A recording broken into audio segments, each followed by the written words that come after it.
Elle a le droit peine de sûreté de 30 ans. Assortie d'une période de sûreté. Ouais. Au bout de 30 ans, Tu passes devant un comité, c'est très difficile de sortir. Pour elle, ce sera très difficile de sortir. Voilà. Ça ne veut pas dire qu'une fois qu'elle a fait les 30 ans, elle ressort avec un billet de sortie. Non. Il faut une commission. Michel, on a de nouveaux éléments dans l'affaire du petit Émile, encore une affaire tragique. Quels sont les derniers nouveaux éléments de l'enquête? Quels sont les derniers éléments de l'enquête? Alors, on va de rebondissement en rebondissement. Oui. Là, aujourd'hui, on se pose la question de savoir pourquoi la randonneuse qui a découvert ce crâne n'a pas pu se servir de son téléphone, alors qu'a priori, il semblerait qu'il soit couvert par les réseaux téléphoniques. Bon, alors, on sait tous que quelquefois, paumé dans la campagne, on a du mal la communication n'est pas bonne.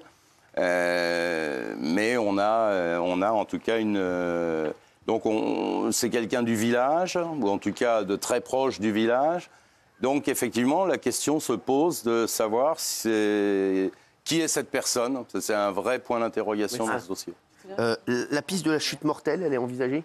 Alors, toutes les hypothèses, enfin les trois, on est toujours sur les trois mêmes hypothèses. C'est soit l'enfant est parti tout seul, il aurait fait une chute accidentelle, mais ça paraît quand même peu probable. Oui, c'est ce qu'on s'est dit hier, Michel. Oui, c'est peu probable, évidemment. L'enfant, il aurait fait combien de kilomètres? 2 km et demi. C'est à 25 minutes de marche pour un Ça me paraît impossible. Oui, c'est impossible. Mais je pense que le procureur, dans sa conférence de presse, il a ratissé large pour ne pas éveiller éventuellement les soupçons qu'il peut avoir, parce que je pense qu'ils ont quand même une petite idée maintenant des choses. Et donc, ils disent en gros, voilà, on a trois possibilités, alors qu'à mon avis, dans leur tête, ils ont un axe d'enquête. Oui, parce que le procureur, il donne plein d'éléments, mais il ne parle pas du tout, et ça on en est sûr avec Michel, c'est volontaire, du pourquoi. Pourquoi le petit Émile serait parti, s'il est parti seul, vers cet endroit isolé? Qu'est-ce qui s'est passé avant qui a fait que ce petit part d'un coup comme ça, sur un chemin très escarpé, même si on savait qu'il avait sa cabane qu'il aimait bien? Mais là, c'est pas dans ce sens-là. Exactement, c'est pas dans ce sens-là.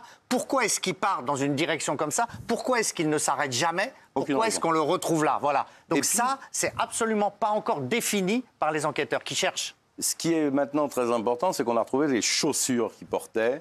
Alors elles étaient dans la rivière, effectivement, mais on les a retrouvées. Et il y a de la terre en dessous. Et cette terre, elle va être analysée pour voir si c'est la même terre que l'endroit où on a retrouvé le crâne, ou bien si c'est d'autres particules de terre. Donc là, on est vraiment c'est la phase scientifique de l'enquête. Le crâne, on l'a vu hier, n'apportera pas les causes de la mort. En tout cas, c'est pas avec le crâne qu'on saura de quoi est mort cet enfant. En revanche, avec ses vêtements, on verra s'il y a des vomissures, s'il y a un ADN étranger, s'il y a des morceaux de tissu ou autre chose. Alors, l'info, c'est que, on en a parlé, pas mal de gens en ont parlé, il y a un major qui avait... D'ailleurs, il y a un film qui a été fait sur lui, le film avec Georges Clooney, le film Les chèvres du Pentagone.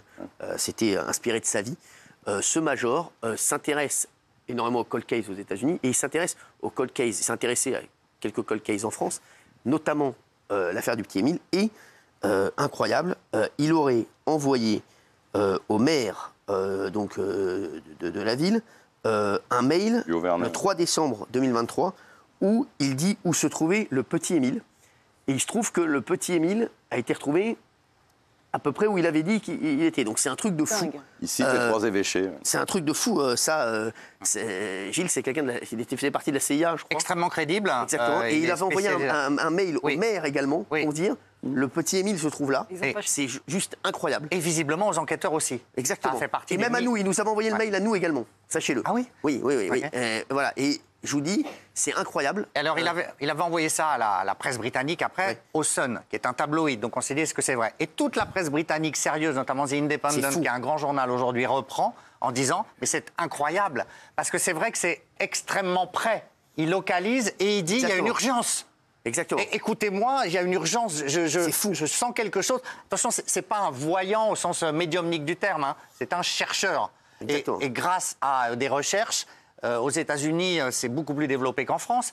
C'est Edward Arthur Dams. Voilà, il estime qu'il est capable de voir où était le petit Émile. Et Exactement. cette urgence n'a pas été prise en considération en France. Fou. C'est Et il incroyable. avait envoyé un mail au maire du Haut-Vernay, Oui, qui n'a pas pris en compte ce qu'il a dit. Non, alors il y a eu 1700 signalements. D'ailleurs, le colonel de gendarmerie en a parlé lors de la conférence de presse. Et parmi ces 1700, il y en a sans doute qui n'ont pas été aussi bien explorés, exploités qu'ils auraient dû ou pu l'être. Voilà. C'est fou cette histoire parce que. Oui, c'est fou. et- A posteriori, c'est incroyable.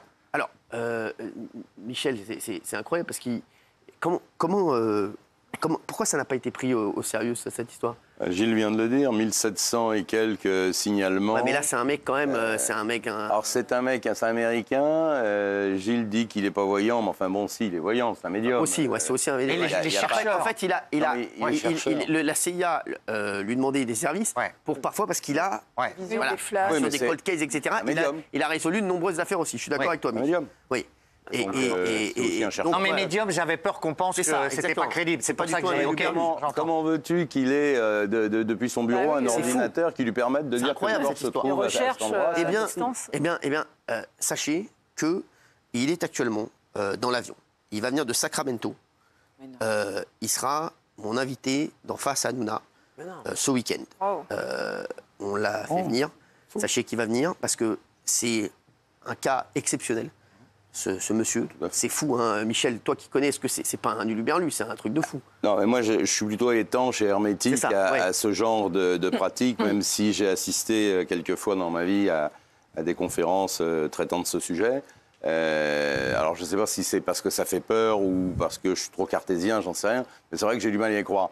En revanche, quand quelqu'un qui habite aux États-Unis, alors que sans ordinateur, sans rien, uniquement avec je ne sais trop quel système de transmission cérébrale, dit l'enfant se trouve dans la vallée des Trois Évêchés et qu'on retrouve le crâne dans la vallée des Trois Évêchés. Et sachez il s'est intéressé même à pareil, à l'affaire Xavier Dupont de Ligonnès, etc. C'est un truc de fou. Voilà, et même aux États-Unis, la CIA se sert énormément de lui. Ah oui, il est extrêmement crédible aux États-Unis. Hein. Il a aidé la CIA à résoudre des affaires. Voilà. Ah, c'est ça. Et c'est vraiment c'est incroyable. Donc il n'a pas été pris au sérieux, mais on peut le comprendre aussi par le maire de. Oui. Vous savez, dans ces affaires-là, les gendarmes ou les policiers sont submergés d'hurluberlus qui disent je l'ai vu là, je sens qu'il est je ne sais quoi. Donc, même s'ils ont de nombreux effectifs, il y a un moment où ils ne peuvent pas être partout. Merci. Eh ben, il sera avec nous dans Face à Nouna, en tout cas. Sachez-le, en témoignage exclusif. Il est dans l'avion, il arrivera là, demain. Merci en tout cas à tous d'avoir été avec nous. Tout de suite, c'est Montjuil sur C8. Merci.